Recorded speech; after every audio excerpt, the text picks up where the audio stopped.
공동체의 축복 말씀 시리즈 두 번째 시간에 주시는 말씀은 구약과 신약인데, 구약 성경 창세기 12장 1절에서 3절 말씀입니다. 구약 성경 14면, 갈라디아서 3장 13절 14절, 신약 성경 305면입니다. 먼저 창세기 12장 1절에서 3절의 말씀 봉독할 때 하나님의 음성을 들으실 수 있기를 바랍니다.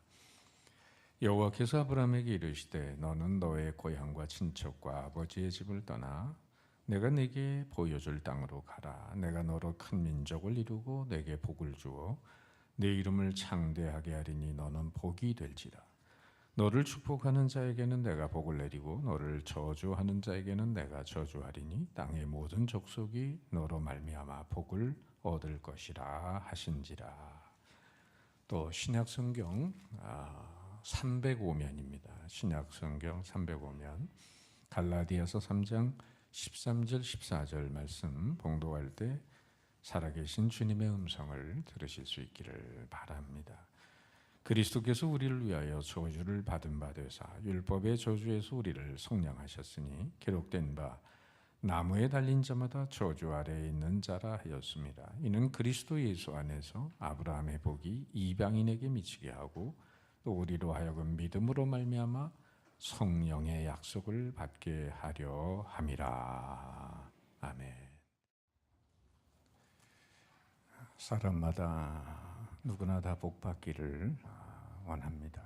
복을 싫어하는 사람은 없습니다. 그런데 우리가 복에 대해서 생각할 때 두 가지를 생각해 봐야 합니다. 하나는 복된 환경이고 또 하나는 복된 사람입니다. 질문을 드려보면 여러분, 복된 환경이 먼저일까요? 복된 사람이 먼저일까요? 많이 생각하기를 우리는 복된 환경이 주어져서 행복한 사람이 된다, 이렇게 생각을 하는 경향이 있습니다. 그러나 사실은 반대입니다.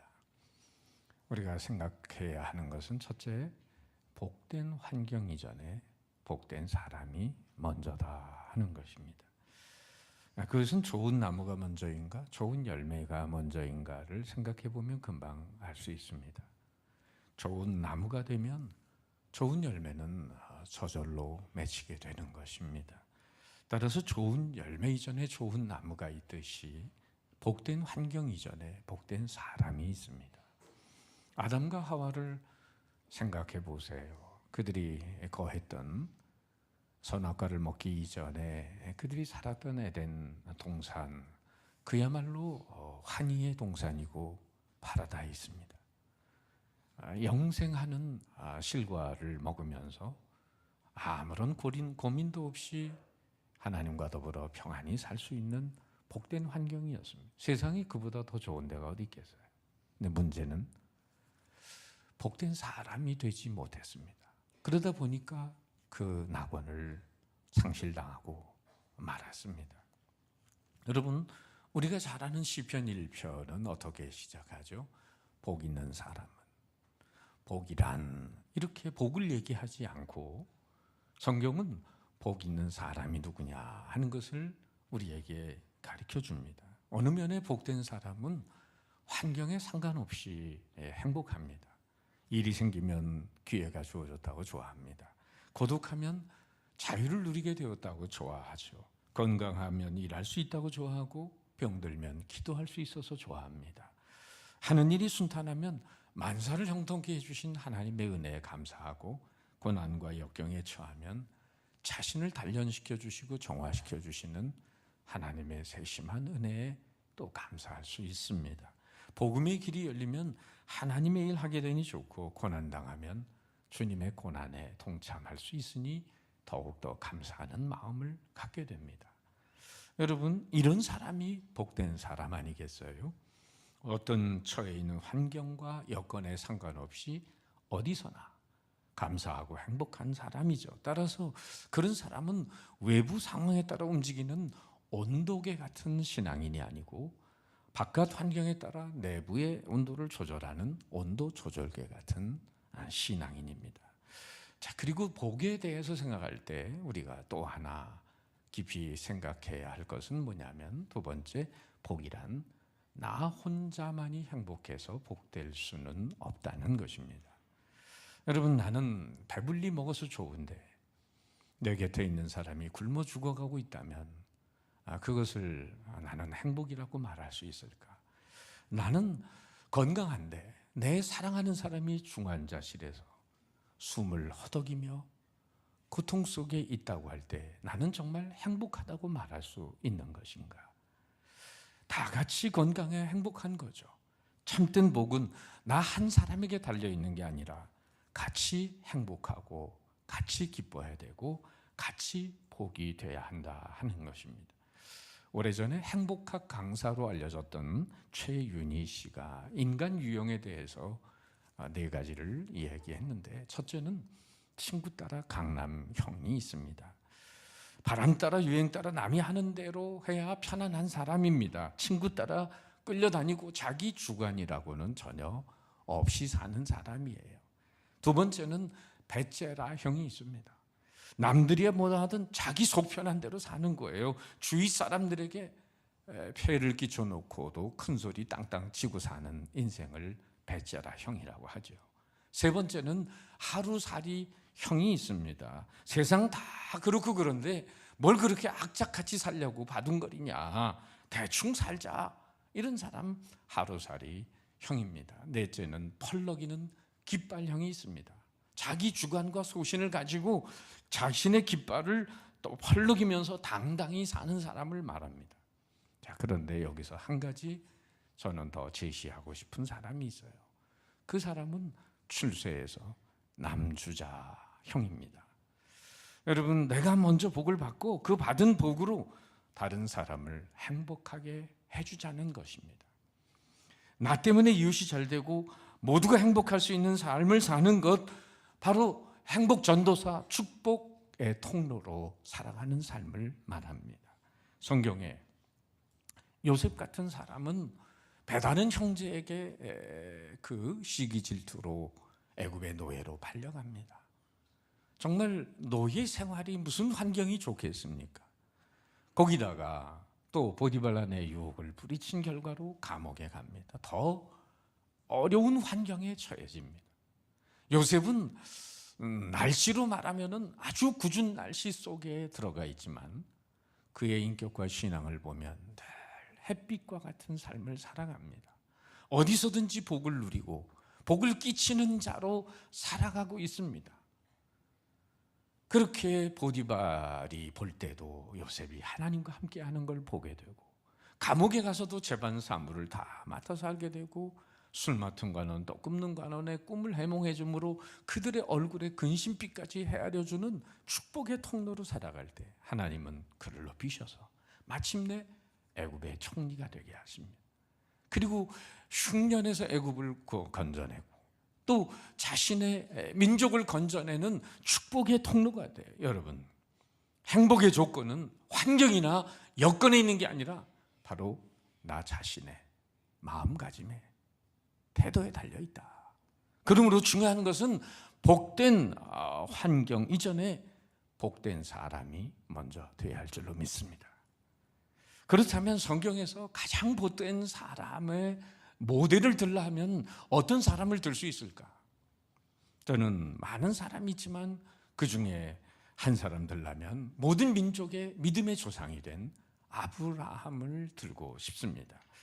아브라함, 그는 하나님으로부터 어떤 복을 받았을까요? 하나님이 아브라함을 갈대아 우르에서 불러내시고 하나님의 사람으로 삼으실 때 주셨던 말씀이 창세기 오늘 읽은 12장 1절 3절에 나와 있어요. 다 같이 한번 읽어보면 시작. 내가 너로 큰 민족을 이루고 내게 복을 주어 내 이름을 장대하게 하리니 너는 복이 될지라. 너를 축복하는 자에게는 내가 복을 내리고 너를 저주하는 자에게는 내가 저주하리니 땅의 모든 족속이 너로 말미암아 복을 얻을 것이라 하신지라. 이 말씀에는 아브라함이 장대케 된다는 복이 있고 자녀와 소유와 땅을 기업으로 얻는 축복이 있고 그 이름이 높아지는 복이 있고 대인관계에서 주어지는 형통한 복이 있고 아울러 무엇보다 땅의 모든 족속이 아브라함 때문에 복을 얻게 된다고 하는 복까지 약속되고 있습니다.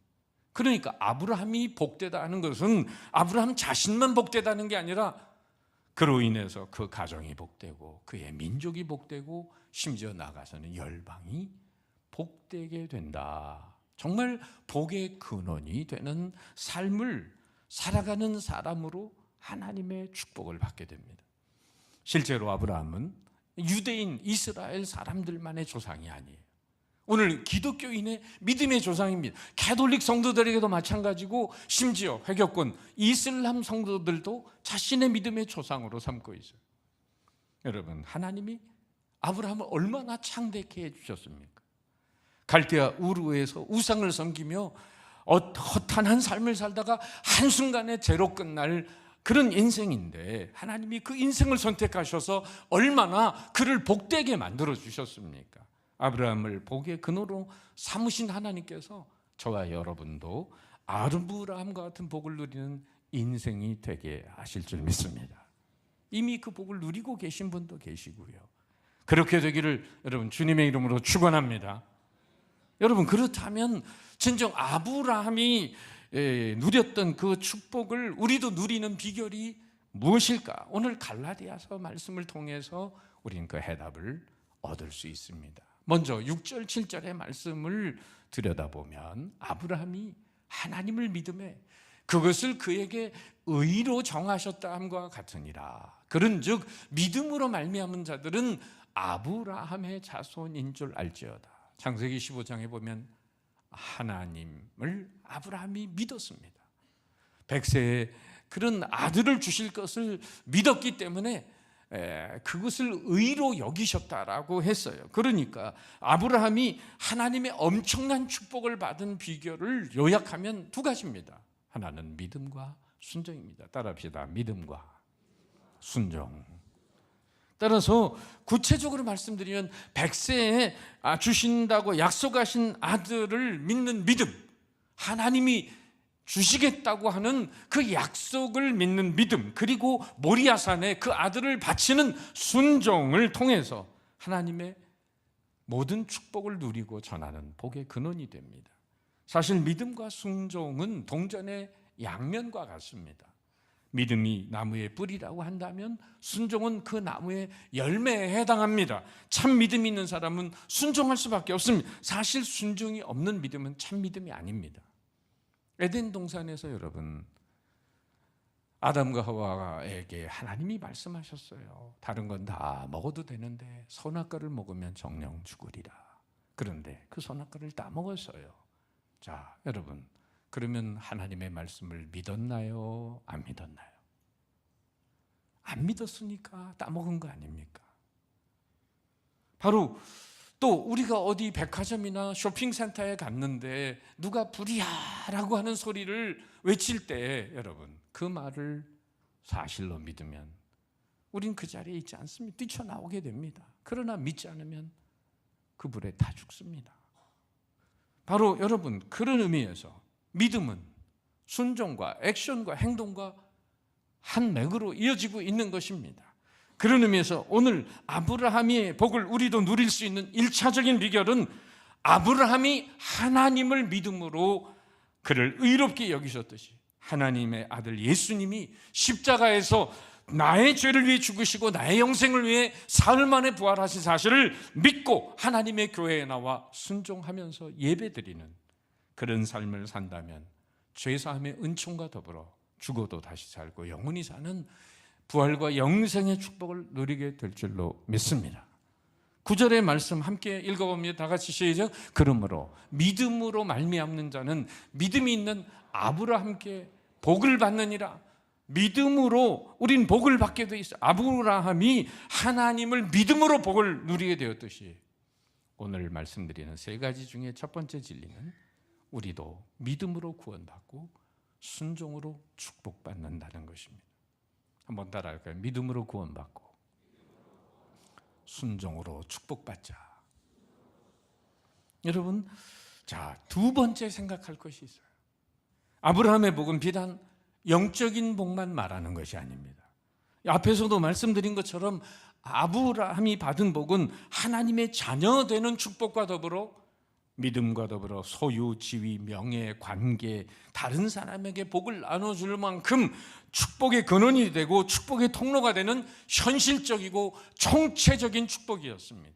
사실 그 복의 기초는 창세기 1장 28절에 있습니다. 최초의 인간 아담과 하와가 하나님의 명령을 어기고 불순종하여 죄를 짓기 이전까지 어떤 복이 약속되어 있었습니까? 바로 이런 복이에요. 창세기 1장 28절, 하나님이 그에게 복을 주시며 하나님이 그들에게 이르시되 생육하고 번성하여 땅에 충만하라, 땅을 정복하라, 바다의 물고기, 하늘의 새와 땅의 움직이는 모든 생물을 다스리라 하시니라. 이걸 소위 오리지널 블레싱, 원복이라고 하는 것입니다.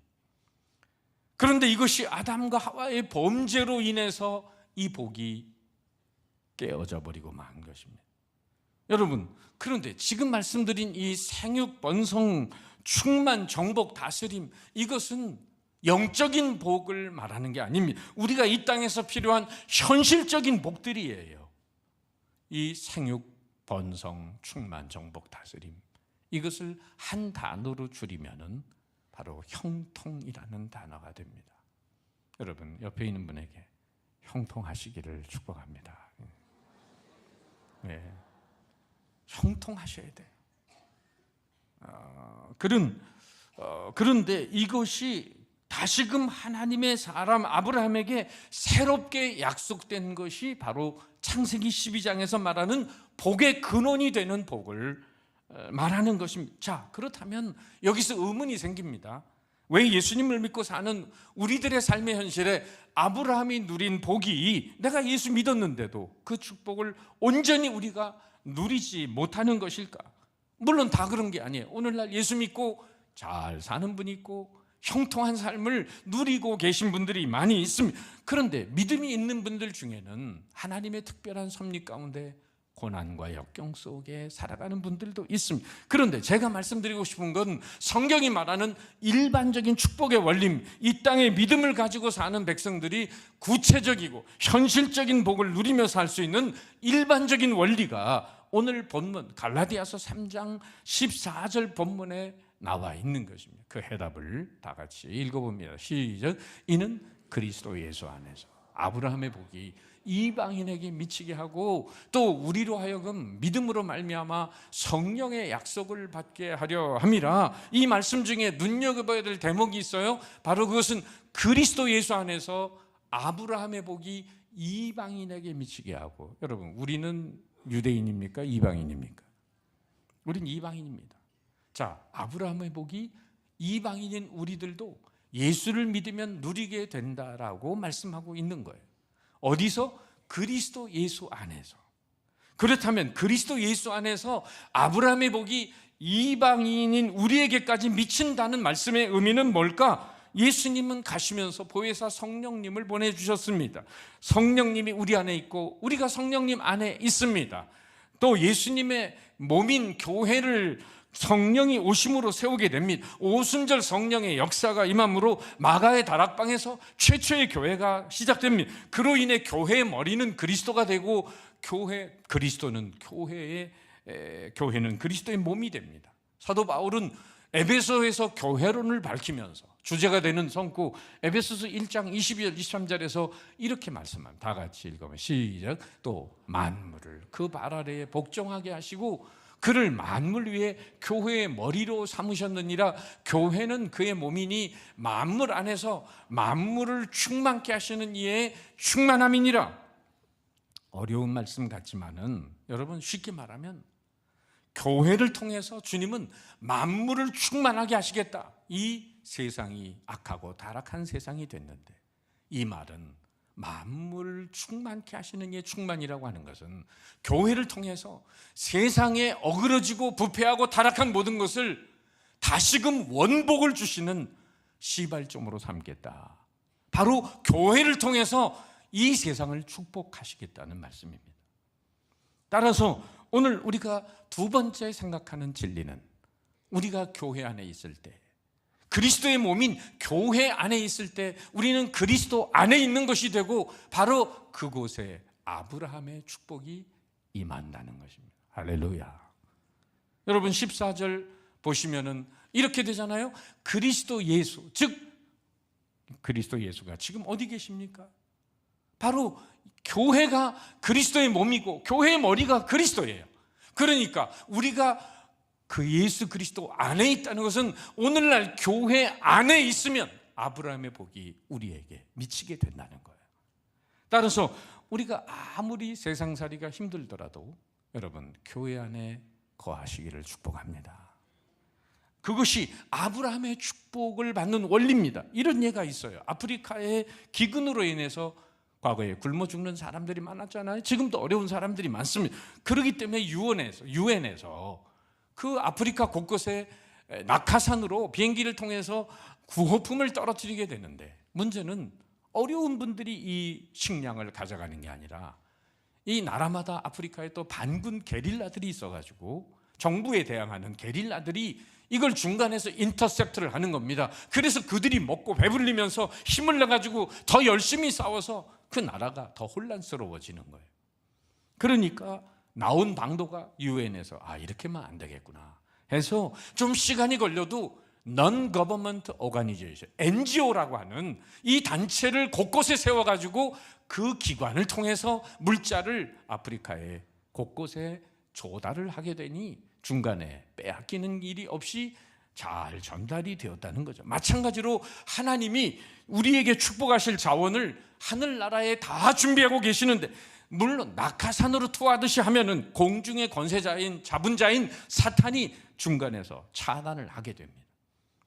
하나님은 3층 천에 계시고 또한 하늘에서 쫓겨난 마귀 사탄은 2층 천에 거하고 있고, 우리는 지금 3층 천, 1층 천인 하늘을 바라보고 있는 것입니다. 그러니까 하나님이 그냥 만나를 하늘에서 떨어뜨리듯이 떨어뜨리면은 사탄 좋은 일만 하는 결과가 되는 것입니다. 그래서 하나님은 이 땅의 축복의 통로를, 영적인 NGO, 바로 뭘 만들었습니까? 교회를 세우셨습니다. 그래서 교회는 축복의 통로입니다. 교회를 떠나서 광야에서 기다리면 축복은 없습니다. 파편만 맞게 됩니다. 교회는 그리스도의 몸인 교회를 통해서 만물을 충만케 하시는 역사가 있어요. 이것은 하나님이 창세전에 계획하시고 완성하신 것입니다. 이 하나님의 축복을 우리가 오늘 이 땅에서 누리고 살기 위해서는 해야 할 일은 그 축복의 통로인 교회 안에 잘 붙어 있는 것입니다. 그런데 1년에 절기 때, 부활절, 크리스마스 이런 때만 가끔 교회를 방문하시는 분들이 계세요. 그런 분들 보면 옛날 세상 노래가 생각납니다. 한동안 뜸했었지, 웬일인가 궁금했었지. 여러분, 예수님이 십자가에 달리심으로 다 이루었다고 하는 것은 무엇을 이루었다는 거예요? 창세 때부터 계획하신 하나님의 축복을 예수님이 십자가 사건을 통해서 다 이루셨다는 거예요. 십자가 사건을 통해서 우리에게 찾아온 모든 저주를 다 가져가시고 그 반대되는 축복을 우리에게 주시기로 그 문을 열어놓으셨다는 겁니다. 그래서 십자가는 옛날로 말하면 우리의 물물 교환이 이루어지는 장터, 신비한 교환의 장터입니다. 예수님을 믿고 의지하는 사람에게는 그 저주가 주님에게로 가고 그 축복이 우리에게로 다가오는 것입니다. 이걸 영어로 Divine Exchange, 신성한 교환이 이루어진다. 여러분, 죄도 저주도 질병도 가난도 다 가져가 버렸습니다. 따라서 우리는 하나님께 건강의 축복만이 아니라 물질의 축복도 얼마든지 구할 수 있어요. 우리 하나님 아버지는 부자이십니다. 하나님의 축복의 원리에 따라 교회에 잘 붙어 있기만 하면, 여러분, 그리고 믿음으로 마음껏 구하면 하늘문이 열리게 될 줄로 믿습니다. 성경이 말하는 축복의 원리가 무엇인지를 이해하셨다면 제가 질문 드리겠습니다. 착하지 않은 사람이 착한 사람보다 복을 누릴 수 있을까요? 없을까요? 복을 받을 수 있습니다. 왜냐하면 하나님의 축복의 원리를 따라 사는 사람이 복을 받기 때문에 그렇습니다. 따라서 착해도 교회 안 나오는 사람보다 덜 착해도 교회를 나오는 사람이 복을 받습니다. 우리는 결코 선행으로 복을 받지 못합니다. 우리 그리스도 안에 있을 때 복을 받습니다. 오히려 착한 사람은 상처를 잘 받아가지고 교회를 계속 떠납니다. 다른 교회 가서 또 상처받다가 또 다른 교회로 떠나요. 하나님이 복을 주시려고 그 사람을 찾으면 어디로 갔는지 사라져 있어요. 그래서 그 인생 위에 복이 좀처럼 내리워지질 않습니다. 여러분, 성격이 좋든 안 좋든 간에 하나님 아버지 앞에서는 다 토토리 키재기예요. 성격이 깐깐하고 모질더라도 이 축복의 원리를 끝까지 붙들고 사는 사람이 복을 받습니다. 이상하게 성격이 좀 모진 사람은 남한테 상처를 잘 주면서 자기는 상처도 안 받아. 그리고 그 교회를 떠나지도 않아. 계속 버텨. 여러분, 야복강가에서 환도뼈가 부러지면서 하나님께 천사와 씨름하여 매달린 야곱처럼 축복의 원리를 따라 사는 사람이 복을 받게 되는 것입니다. 하나님의 축복의 원리가 개인적인 측면만 아니라 국가적인 면에서도 어떻게 적용되는지 여러분 들어보세요. 우리나라는 기름 한 방울, 석유 한 방울 나오지 않습니다. 그런데 우리나라가 이렇게 잘 사는 나라가 됐어요. 수도 없이. 여러분, 그것은 교회가 이 남한 땅에 세워졌기 때문입니다.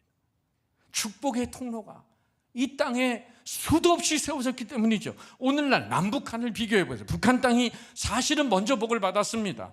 그 교회, 왜 교회가 먼저 북녘 땅에 세워졌습니다. 평양신학교, 평양대부흥운동. 그러나 지금은 비교조차 여러분 되지 않습니다. 왜 그럴까요? 그 땅에 교회가 없기 때문입니다. 한두 개 있어도 철저히 서방세계 선전용으로 지어놓은 것입니다. 공산주의가 그 땅을 장악한 이유도 있지만 다른 각도에서 보면 오늘 아브라함의 축복이 임하는 그 원리에 따라서 북한 땅을 들여다보시라는 거예요. 교회가 그 땅에서 추방되니 그 땅에 복이 떠난 것입니다. 유럽을 생각해 보세요. 십자가 국기가 있는 나라가 얼마나 과거에 잘 살았습니까? 영국, 스웨덴, 스위스 등등. 오늘날 그런데 문제가 뭐죠? 경제적으로 잘 살게 됐을 때 하나님의 교회가 영적으로 죽어가니까 이혼과 자살과 성범죄 등이 많은 문제가 생겨나고 있습니다. 교회가 약화되고 문을 닫았기에 유럽 경제가 침체되고 있는 것입니다. 교회가 교회로서의 본질과 사명을 이뤄갈 때 교회의 숫자와 상관없이 아브라함의 복은 인간의 곁을 떠나가고 있는 것입니다. 한국도 그 점에서 예외는 아니에요. 정치적인 변수가 우리를 힘들게 하는 요소도 있을 수 있지만은 여러분, 한국 교회가 병들게 되자 한국 경제가 침체되어 가고 있습니다. 미국도 마찬가지예요. 미국 경제가 침체되고 있는 이유를 어디서 찾으시겠어요? 교회는 줄어들고 동성연애자는 늘어나고 마리화나를 공식적으로 팔고 있습니다. 하나님의 나라인 교회가 약화될 때 아브라함의 복은 이 세상에서 떠나게 되는 것입니다. 그런데 한 가지 더 의문이 있는 것은 우리가 교회를 다니고 있음에도 우리의 삶의 구석구석에 왜 아브라함의 복이 임하지 않는 걸까? 어떤 것은 복을 누리고 있는데 어떤 것은 복을 누리지 못하고 있는 이유는 뭘까? 그것은 우리의 삶의 구석구석에 영적인 파이프라인이 연결되어 있지 못하기 때문입니다. 하나님의 복 주신 통로인 교회가 우리의 구체적인 삶의 현장에 연결되어 있지 못하기 때문이 바로 그래서 축복의 한계가 있어요. 왜 아브라함의 가정에 주어진 축복을 우리가 온전히 누리지 못하는 걸까? 하나님의 축복이 가정과 직장과 우리 자녀들의 삶까지 흘러가려면 어떻게 해야 될까? 하나님의 축복이 흘러가는 구조를 가져야 됩니다. 우리 몸으로 말하면 심장에서 뿜어낸 피가 대동맥을 거쳐서 정맥을 거쳐서 모세혈관까지 도착합니다. 손끝을 누르면 빨간 색깔로 변하는 것, 여기까지 모세혈관을 통해 피가 전달되기 때문인 거예요. 그래서 우리는 감각을 유지할 수 있습니다. 여러분, 마찬가지로 가정이 축복받기를 원하면 가정이 교회가 돼야 합니다. 우리 비즈니스가 복을 받기 원하려면 우리의 직장이 교회가 돼야 됩니다. 우리의 학교가 복을 받기 원하려면 학교가 교회가 돼야 됩니다. 무슨 얘기죠? 세 번째 월 진리는 하나님의 축복을 받을 수 있는 영적인 파이프라인이 우리의 삶의 현장까지 연결되어 있어야 한다는 것입니다. 즉 우리의 삶의 현장에서 예배를 드릴 수 있어야 되는, 교회는 건물이나 제도나 조직이 아닙니다. 두세 사람이 주님의 이름으로 모인 곳에 나도 그들 중에 있겠다 말씀하시면서 하나님의 영광과 권세를 보이시겠다고 했습니다. 하늘과 땅의 영적 권세가 두 사람이 합심하여 기도할 때 얼마든지 나타난다는 것입니다. 우리의 가정이나 직장 가운데, 교회 안에 작은 교회 순모임을 만들라는 것입니다. 가정에서 순모임을 열 때 그것이 교회가 되고 그것이 축복의 통로가 되는 것입니다. 아브라함의 축복이 임하는 파이프라인 때문에 서로 우리 집에서 순모임을 갖자고 아우성을 쳐야 하는 것입니다. 적어도 하나님의 축복의 원리를 아시는 분들이라면. 목사님, 장로님 가정에도 문제의 자녀들이 있을 수 있습니다. 주일 아침부터 저녁까지 교회에서 봉사를 해도 우리의 자녀들이 자동적으로 복을 받는 게 아닙니다. 가정에서 순모임을 열어야 됩니다. 가정에서 예배드리는 사람이 복을 받습니다. 그들이 복을 받는 삶이 되는 것은 축복의 원리인 영적인 파이프라인이 가정과 직장과 일터의 삶의 현장에 연결된 교회가 있기 때문인 것입니다. 포도주가 떨어진 가나의 혼인잔치에 여러분, 물이 포도주로 변하는 기적 이야기는 우리가 잘 압니다. 그런 기적이 일어난 그 비결이 무엇입니까? 물론 마리아의 간구도 있고 하인들의 순종도 있지만 원천적인 것은 뭡니까? 그 집에 예수님이 초대받았다는 겁니다. 바로 그 가정에 주님이 함께 하셨다는 거예요. 그래서 가정에 주님을 초대하고 사는 인생들에게 주님은 이렇게 말씀하십니다. 다음 주에 볼 말씀이지만 두세 사람이 모인 곳에 나도 그들 중에 있느니라. 하나님의 임재와 능력은 비록 적은 수가 모여도 거기에 주님이 함께 임하는 것입니다. 주님의 이름으로 모이는 소그룹에 하늘의 창고를 여는 천국 열쇠를 주셨어요. 베드로가 마태복음 16장 16절에 주는 그리스도시요 살아계신 하나님의 아들입니다, 멋진 신앙 고백을 했을 때 우리 주님이 축복하면서 하신 말씀이 무엇일까요? 마태복음 16장 18절 19절 다 같이 시작. 너는 베드로라. 내가 이 반석 위에 내 교회를 세우리니 음부의 권세가 이기지 못하리라. 내가 천국 열쇠를 내게 주리니 네가 땅에서 무엇이든지 매면 하늘에서 매일 것이요 네가 땅에서 무엇이든지 풀면 하늘에서도 풀리리라. 하늘나라 창고를 열 수 있는 키 열쇠가 주어진 것입니다. 그 열쇠를 내 집에서 만들라는 것입니다. 그 열쇠를 내 직장에서 만들라는 거예요. 내 삶의 현장에서 그 열쇠 키를 가지라는 것입니다. 이것이야말로 아브라함이 받은 하늘의 복, 땅의 복, 관계의 복을 누리고 전하고 사는 복의 근원이 되는 비결을 말씀하고 있는 것입니다. 때문에 성도 여러분, 영혼을 돌보는 작은 목자인 순장이나 교사가 된다는 것은 이만저만한 축복이 아닙니다. 셀리더, 순장, 교사가 받는 축복은 아브라함이 복을 누릴 뿐 아니라 내가 사는 길임을 알아야 됩니다. 처녀들은 애를 낳는 것과 어머니의 기쁨을 모릅니다. 애 안 낳으면 어머니가 누리는 축복을 누리지 못합니다. 여인은 약해도 어머니는 강해요. 미국의 산골에 사는 베티라는 여인이 있었는데 남편이 장사하러 물건을 팔러 일주일 만에 돌아오겠다고 갔는데 어린 5살짜리 아들을 데리고 오두막의 산 속에서 살고 있습니다. 그런데 뱀이 나와가지고 이 베티라는 여인을 물므로 인해서 독이 퍼져가고 있습니다. 어린 5살짜리 아들이 살기 위해서 자기는 독에 퍼져서 죽더라도 아빠가 돌아올 때까지 아들을 살려야 되는데 추운 겨울에 여기에 나무를 쪼개가지고 땀을 펄펄 흘리면서 나무를 쪼갭니다. 아궁이에 집어넣습니다. 그리고 아이가 배고플까 봐 우유를 만들어 놓습니다. 이렇게 저렇게 정신이 혼미해지는 시간 속에서도 그 아이의 생명을 살리겠다고 땀을 뻘뻘 흘리면서 일하다가 그 아궁이 앞에서 쓰러져 죽었습니다. 그런데 몇 시간이 지난 뒤에 그 여인이 꿈틀거리고 살아나기 시작했어요. 어떻게 살았을까? 그 어린 생명을 살리기 위해서 땀을 뻘뻘 흘리고 수고했는데 그 땀을 통해서 독이 다 빠져나갔어요. 할렐루야. 여러분, 우리의 자녀는 결코 우리 혹이 아닙니다.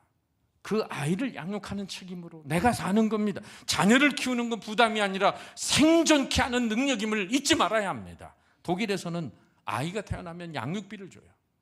유럽에 있는 모슬렘 사람들이 그래서 독일이나 잘 사는 나라에 와가지고 생존 전략이 뭡니까? 무조건 일도 안 하고 애만 낳는 겁니다.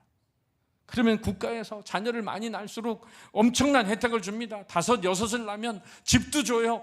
한 아이당 몇백 불씩 나옵니다. 한 3,000불, 4,000불을 가지고 떵떵거리면서 살고 벤츠를 타고 자기 고향 터키로 돌아가고 막 그럽니다. 여러분, 영적인 가정의 순모임 리더가 된다는 것은 하나님의 축복을 받는 길임을 잊지 마시길 바랍니다. 자녀를 기르는 수고도 있지만 자녀를 기르면서 받는 축복은 치르는 대가보다 비교가 되지 않습니다. 왜 순장되는 것이 축복이며 왜 순모임을 우리 가정에서 우리 집에서 여는 것이 축복인가? 오늘 말씀의 결론입니다.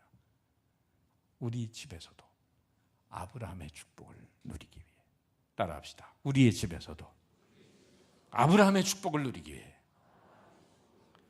우리에는 교회가 대그룹 예배와 소그룹 모임을 순모임의 균형을 잘 이루어가는 두 날개로 비상하는 교회가 될 때 열방 회복의 비전을 이룰 뿐 아니라 더불어 엄청난 복을 누리고 복을 전하는 통로가 될 것입니다. 여러분 모두가 소그룹 순모임에 참여하고 순을 내 가정에서 열고 내가 훈련받고 소그룹 리더 순장이 돼서 여러분 형통한 아브라함의 축복이 여러분의 가정과 기업에 흘러넘치시기를 주님의 이름으로 축원합니다.